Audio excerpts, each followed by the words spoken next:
Avec vous sur Sud Radio pour le 10h midi. Dans cette demi-heure, nous allons faire le point sur l'épidémie de Covid. Où en est-on? Faut-il prendre des mesures plus strictes? Vous l'avez entendu tout à l'heure dans le zapping, le Québec a décidé de reconfiner, de fermer les restaurants. Donc il y a des pays où les mesures sont plus strictes. On en parle ce matin avec deux médecins qui sont là. Gérald Kierzek, bonjour.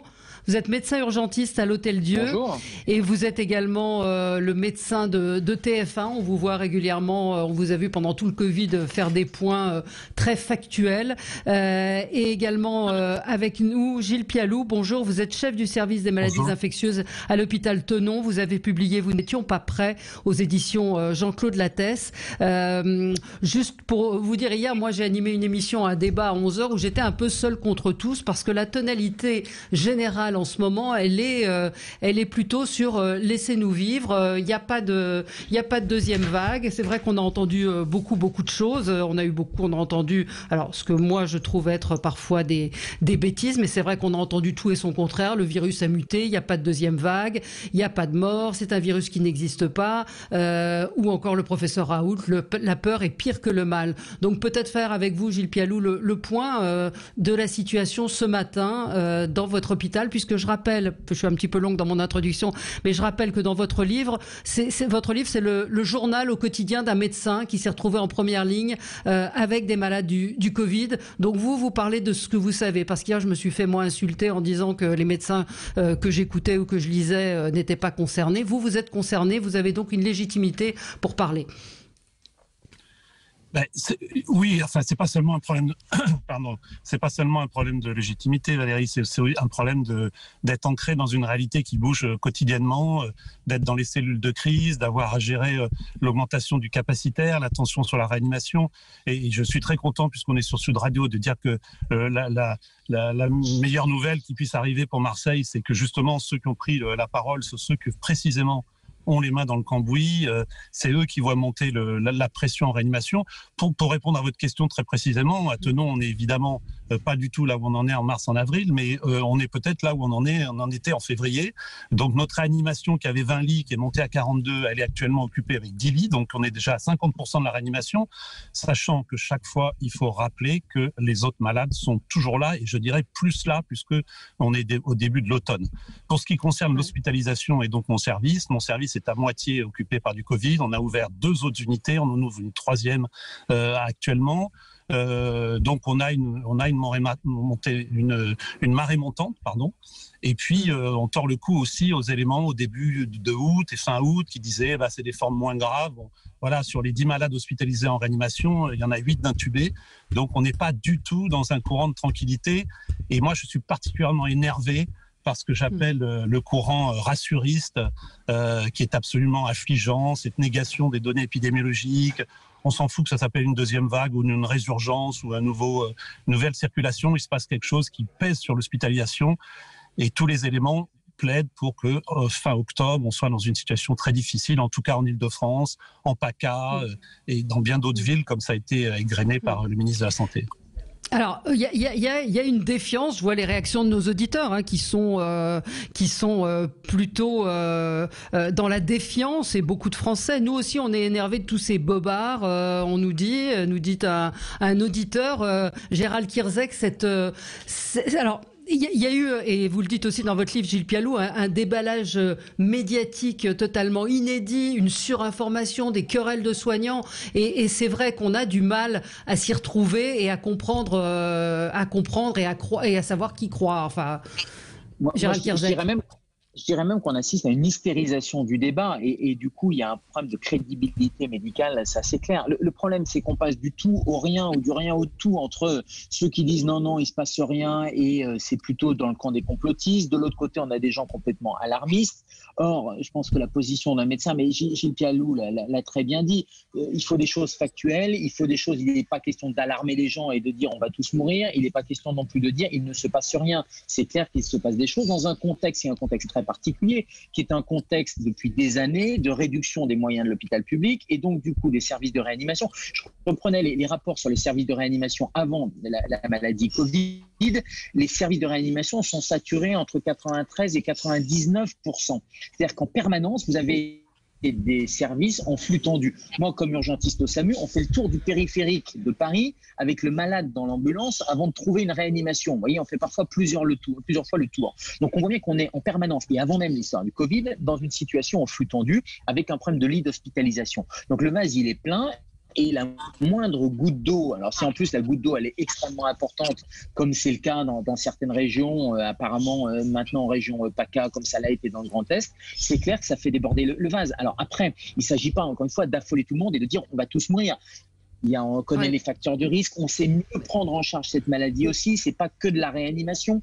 Et je pense que Gilles aussi le voit très bien dans son service. On apprend à faire le diagnostic maintenant plus vite, avec le scanner plus vite, à mettre des antibiotiques éventuellement, à mettre de l'oxygénothérapie. C'est-à-dire que c'est des malades, avant de les passer en réa et de les intuber, et il y en a qui vont aller en réa et qu'il va falloir intuber, mais globalement, on a aussi appris sur cette pathologie-là. Mais là aussi, il y a besoin de capacité, il y a besoin de lits d'hospitalisation, tout en soignant les autres malades. Gilles Pialou, une remarque d'une auditrice qui dit on ne doit pas confiner parce que les hôpitaux n'ont pas de lit. Et c'est peut-être là qu'on a du mal effectivement à comprendre la nécessité des mesures, puisqu'on nous dit c'est une maladie finalement qui touche pas grand monde, qui n'est pas si dangereuse que ça. Il y a 95% de gens qui guérissent. Qu'est-ce que vous répondez à ça? Parce que dans ce que vient de dire Gérald Kierzek, on a le sentiment que c'est à cause de la défaillance de l'hôpital qu'on est obligé d'avoir des mesures comme celle-là. Je pense que d'abord, c'est compliqué de tirer les conclusions d'une crise quand on est au milieu, c'est la première chose.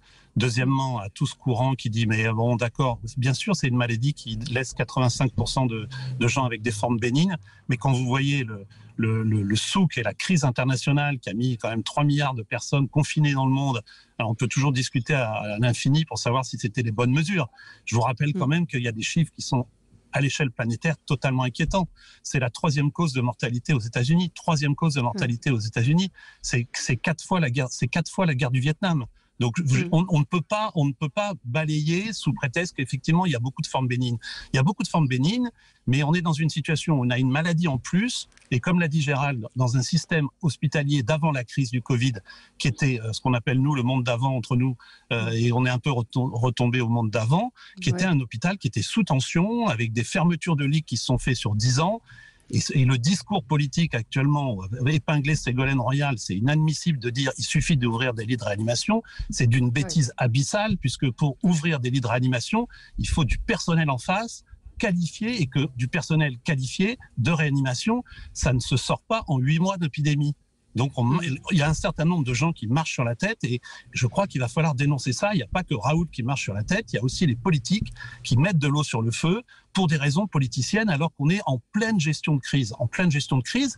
Et il faut dire aussi aux auditeurs, et ça a été dit par Gérald, c'est qu'on est dans une situation très différente de mars-avril car on ne pourra pas externaliser les malades. On pourra les transférer dans d'autres services ou dans d'autres régions, ce qu'on fait effectivement régulièrement en hiver, mais ils vont coexister à l'intérieur du système de santé, les malades qui ont le Covid et les autres malades qu'il faut prendre en charge.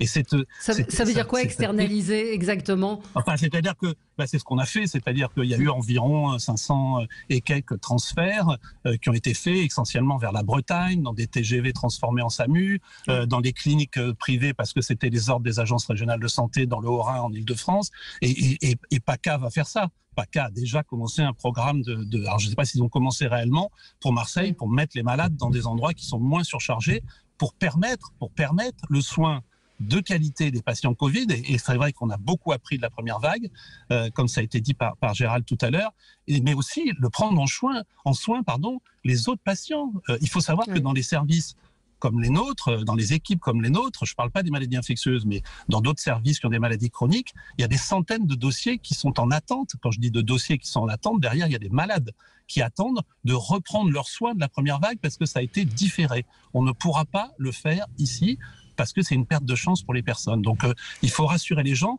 Tout ce courant qui essaye de mettre les choses dans la réalité, c'est aussi pour permettre que le soin soit réparti entre les patients Covid et les non-Covid. Oui.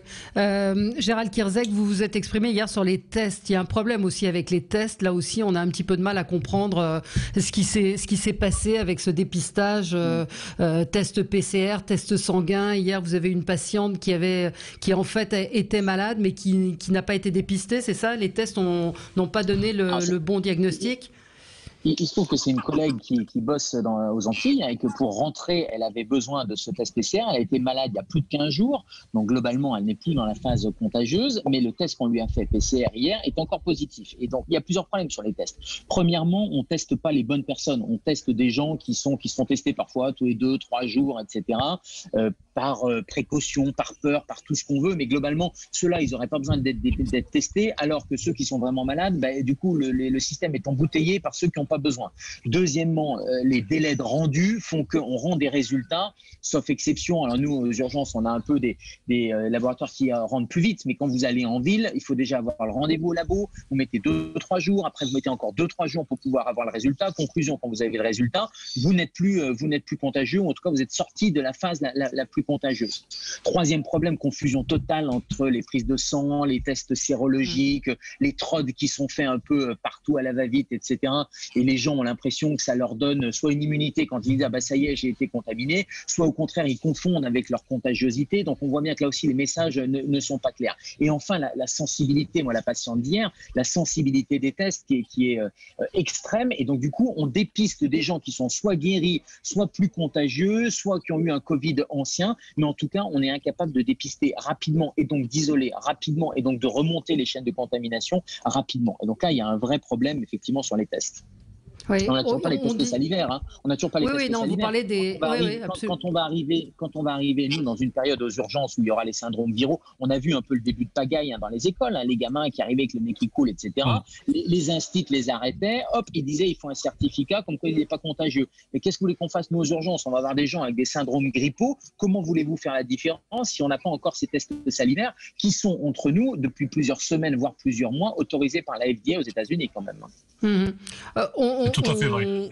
Oui, Gilles Pialou, sur le virus en lui-même, vous en parlez dans votre livre. Comment est-ce qu'on la surprise qui est arrivée avec un virus qui surgit, qu'on ne connaît pas, qu'on découvre, il reste encore beaucoup d'inconnus sur ce virus, en particulier sur les gens qui ont des Covid longue durée, qu'on ne sait pas vraiment soigner encore. Est-ce qu'il y a quand même des progrès qui ont été faits sur la connaissance du virus ? Alors bien sûr, mais on a appris en courant dans cette première vague, ce que je raconte un peu dans mon carnet de bord, mais c'est aussi qu'on a appris beaucoup des soins en réanimation, ça a déjà été dit. On apprend effectivement, comme vous le dites Valérie, de cette émergence, et en plus on n'a vraiment pas fini, de cette émergence de symptômes durables, post-Covid, dont on n'a pas de recul, puisque par définition, les post-Covid, nous on a organisé les hôpitaux de jour, c'est des gens qui étaient hospitalisés il y a 3 mois, donc on manque de recul pour savoir s'il va y avoir des formes chroniques, comme on l'a décrit dans le chikungunya, par exemple. Et surtout, on manque effectivement d'une vision globale de cette maladie qui est très complexe. Hein. On a pensé que c'était une maladie respiratoire, on s'est égaré sur la grippounette, et donc il faut être extrêmement prudent. Et notamment prudent quand on dit ah bah oui, c'est des sujets jeunes, ils peuvent se contaminer. Oui, bah non, le dernier qu'on a passé en réa, il a 44 ans, c'était avant-hier, et le dernier qu'on a hospitalisé de jeune, il a 27 ans. Donc il y a des formes graves aussi chez les jeunes, c'est très rare, mais il y a aussi des formes graves, donc il faut être extrêmement prudent. Mais je voulais rebondir sur ce qu'a dit Gérald tout à l'heure, c'est qu'on a vraiment pour l'instant un défaut de politique de dépistage, et plus encore de dépistage et d'isolement, parce que on a dit aux gens ben oui, faites-vous dépister, mais vous comprenez bien que quand ils sont dans la nature pendant 10 jours, ben ils s'isolent pas vraiment, ils prennent pas vraiment les mesures, et que quand ils se savent positifs au Covid, ils ont évidemment une politique de mesures barrières qui est beaucoup plus efficace. Donc on manque de politique de dépistage, et on manque d'une politique claire d'isolement des personnes, comme certains pays le font beaucoup mieux, l'Espagne, l'Allemagne, la Corée, etc. Donc on n'est pas sorti de l'auberge. Nous avons 65 millions d'épidémiologistes en France désormais, donc beaucoup de nos auditeurs qui sont extrêmement en colère de votre discours. Moi, je trouve que c'est un autre discours. Je veux dire, André Berkoff derrière moi, c'est de dire que c'est manipulé, on veut faire un vaccin, voilà, alors attendez, j'ai perdu les... Ouais. Valérie, allez-y, Gilles Puyalou. Oui.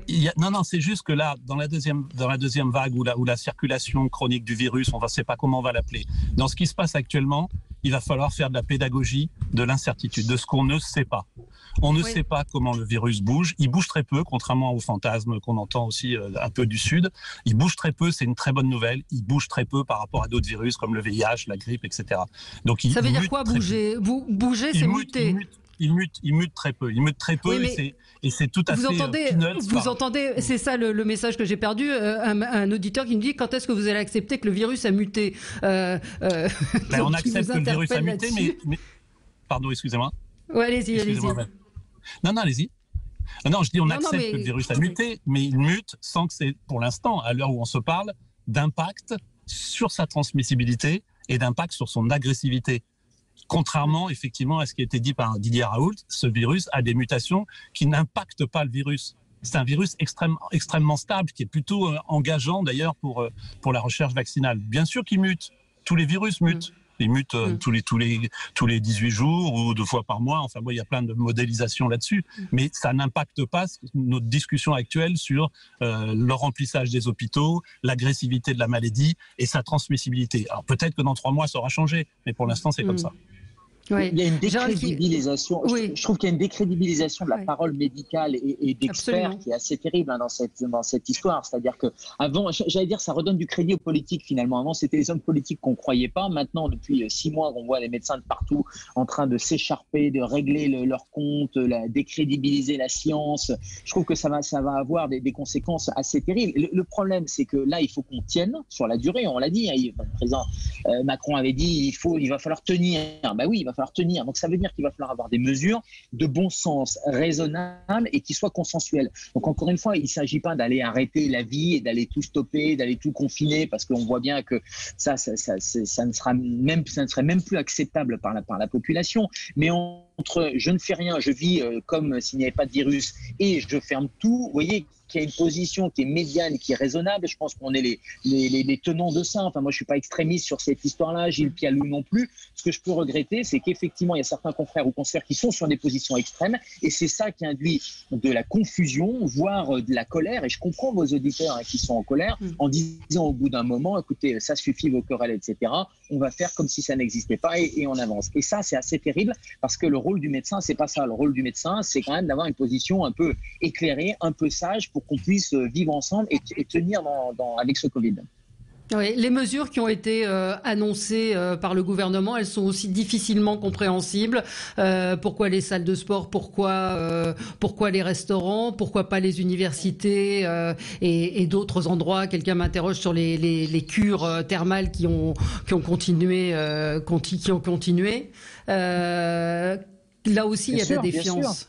Et pourquoi Marseille? On a l'impression avec Marseille qu'il y a une espèce de bras de fer un peu entre le ministre et puis Didier Raoult à Marseille. On a l'impression que ça c'est quand je parlais en début d'émission d'hystérisation, il y a eu une polarisation, les pro-Raoult, les anti-Raoult, les pro-chloroquine, les anti-chloroquine, les pro-Marseille, les anti-Marseille. Alors que, encore une fois, que ce soit à Marseille, à Paris ou ailleurs, on est tous des êtres humains avec ce virus. L'objectif des médecins, c'est de soigner le maximum de monde et qu'on devrait tous avoir le même discours. Donc, il n'y a pas à avoir des oppositions. Et c'est vrai que je pense qu'en termes de communication politique ou même de politique tout court, le fait d'avoir ciblé un peu comme ça Marseille, alors même si les indicateurs étaient au rouge à Marseille, etc., était peut-être une erreur parce que du coup, c'est mal compris par la population. Alors que ça devrait être compris parce qu'encore une fois, c'est dans l'intérêt de tous. Alors peut-être pas d'aller fermer... entre nous soit dit, je ne vois pas dans les restaurants pourquoi on ferme les restaurants, surtout si c'est pour que les gens se retrouvent chez eux dans des petits appartements à partir de 22h à Paris. Regardez, hier, ça a fermé. Les gens se retrouvent chez eux dans les petits appartements. Ils n'ont pas compris le message et donc du coup, ils vont se contaminer chez eux. Alors finalement, les restaurateurs avaient joué le jeu. Il y avait des mesures barrières, il y avait de la pédagogie et puis en plus, il y avait des contrôles. Oui, Gilles Pialou, vous comprenez ça aussi que les Français ne comprennent pas parfois les mesures qui sont imposées et l'impression d'être infantilisés. C'est un mot qui revient régulièrement. Bien sûr. Bien sûr, mais il y a plusieurs éléments dans ça. Il y a effectivement le discours politique pendant la première vague a été totalement incohérent. Alors maintenant, on parle des médecins, mais le discours politique sur le masque a été absolument incohérent. Il y a des bêtisiers pour 10 ans là, hein, avec ce qui a été dit par le gouvernement, par les ministres successifs. La gestion de la pénurie a été insupportable et on n'a pas compris comment on en était arrivé là. Et je rappelle que la pénurie n'est pas finie. Nous, sur le terrain, on a une pénurie de gants. Ça peut paraître incroyable. Pénurie de gants internationale. Donc une pénurie chasse l'autre. On a une pénurie de réactifs sur les tests virologiques. Donc le discours politique a été totalement néfaste dans la première vague autour du masque notamment. Donc je comprends. Et effectivement le discours du ministre de la Santé a été c'était un discours de ministre de l'Intérieur plus qu'un discours de santé, si je puis dire, parce que c'était des mesures coercitives. Ce qu'il faut faire comprendre à tous. Moi j'ai un fils restaurateur, donc je comprends parfaitement la problématique qui est insupportable, parce qu'ils trouvent ça injuste. Mais voilà, on est démunis et c'est compliqué d'expliquer aux gens qu'il y a une démarche citoyenne et une adhérence citoyenne à la prévention qui va devoir monter d'un cran, voire de 2 crans, et qui évitera justement le confinement. Alors moi, je ne crois pas qu'il y aura un confinement national, mais déjà un élargissement du confinement par population, par région. Et si les réanimations se remplissent, en l'absence de traitement et en l'absence de perspectives vaccinales, le reconfinement aura lieu. Alors, il n'aura pas lieu nationalement, mais il aura lieu régionalement, et ça sera effectivement pénible pour tout le monde et injuste sur le plan économique et social. Ouais, vous êtes inquiets et l'un et l'autre sur les semaines qui arrivent. Est-ce qu'il n'est pas déjà trop tard? Moi, je suis inquiet, je le revendique, avec 2 éléments. Un, il faut arrêter de dire qu'on attend que les réanimations soient pleines, parce qu'on a l'expérience en Italie, on a l'expérience en Espagne, on a l'expérience dans le Haut-Rhin, en Île-de-France, que quand c'est rempli, il est trop tard. Ça, c'est le premier point. Donc, arrêtez que les courants rassuristes arrêtent de nous dire ça ne fait que monter là. On ne veut pas que ça monte justement au plafond, comme ça l'a été la première crise. Ça, c'est la première chose. Et la deuxième, c'est que je suis inquiet parce qu'on est dans une situation très différente où coexistent les autres malades, comme je l'ai déjà dit, mais aussi l'absentéisme des professionnels de soins pour plein de raisons. Il l'a dit tout à l'heure, Gérald, les enfants, le souk dans les écoles, les lycées, les universités, qui fait que des soignants sont sortis du système de soins. Et je suis très inquiet par cet absentéisme qui monte en milieu soignant et qui ne va pas nous faciliter la gestion de ce qui se passe. Donc oui, et je pense que fin octobre, on peut se donner rendez-vous, si vous voulez, on reviendra fin octobre pour voir si on avait raison. Fin octobre et début novembre, ça va être extrêmement compliqué dans certains sites et dans certaines régions. Eh ben, écoutez, on refera le point. Gérald Kierzek. Ce n'est pas de l'alarmisme, ce n'est pas de l'alarmisme. Moi, je pense que l'inquiétude, ça ne sert à pas grand-chose. Ce que je voudrais, moi, c'est qu'il y ait des mesures. Et je pense qu'à un moment donné, dans ce pays, pour éviter de laisser sur le bord de la route des malades non Covid et d'éviter d'inquiéter tout le monde, il faudrait qu'on se pose la question d'hôpitaux Covid plus et d'hôpitaux Covid moins. Vous savez, en Chine, on a construit un hôpital en 15 jours. Chez nous, c'est pas possible. On voit très bien qu'on pourrait augmenter les capacités hospitalières, ce qui sera un volant de sécurité pour tout le monde. Et donc, écoutez, nous n'étions pas prêts, c'est le titre de votre livre, que je conseille parce que c'est vraiment le journal au quotidien, Gilles Pialou, d'un médecin qui a été confronté à ce virus avec toutes les aberrations. Vous ne soutenez pas forcément le gouvernement, votre livre se termine sur un soutien, vous remerciez le personnel médical qui a su faire face à une impréparation et des atermoiements des politiques. Donc on accuse effectivement, je dis nous parce que je partage ce que vous dites, d'être macroniste. Ça n'a rien à voir avec la politique, encore une fois. Et puis auditeurs de Sud Radio qui disent vivement André Berkoff, vous entendez un autre son, d'autres médecins qui disent autre chose. Je pense que c'est bien d'écouter des médecins qui sont confrontés au quotidien, eux, à des patients. Et nous, on se retrouve, merci à tous les deux, et nous, on se retrouve dans un tout petit instant pour commenter l'actualité. À tout de suite.